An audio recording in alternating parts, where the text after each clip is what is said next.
Bu yol çəkəndə bu nəzərə alınmışdı, yoxsa? Yox. Abşeron rayonu Masazır kəndi Azadlıq küçəsində təxminən 2 ay əvvəl çəkilən asfalt yol çöküb və belə bir təhlükəli vəziyyət yaranıb. Xoşbəxtlikdən ölüm itib olmayıb, amma ola da bilərdi. Mən deyirəm ki, bu yol yeni çəkilib. Deyirsiniz ki, problem yolda deyil. Yəni problem nədədir? Yol problemi kanalizasiya xəttində. Özünüz görürsünüz ki, bu saat bura 4 maşın, 5 maşında material töksən burada dolmaz.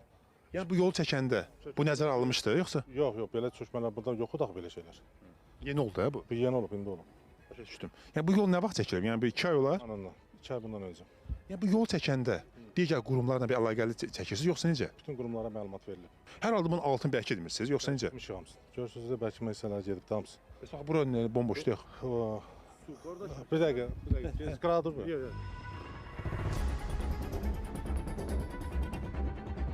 Hər dəfə yol çəkəndə sonra onun altını yuyub aparsa, yollar belə çökməlidir, yoxsa necə?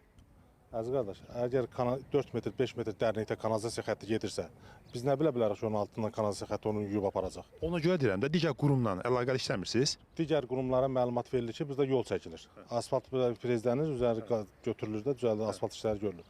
Amma altından asnavaniyası işlərin boşalmağını onu biz bilə bilmərik. Onu qurum da bilə bilməz. Qurum nə bilə bilər ki, burada yolun hissəsi çöküb. Amma bu baş verən bir hadisə, belə bir faciə baş verə bilər burada. Məsələn, yol çökər, avtomobil düşər. Onda da deyəcəksiniz ki, biz hardan bilərdik, yoxsa necə? Yox, elə şey yoxdur. Görürsünüz ki, qarşısını almışıq da, bütün tədbirlər görmüşük burada.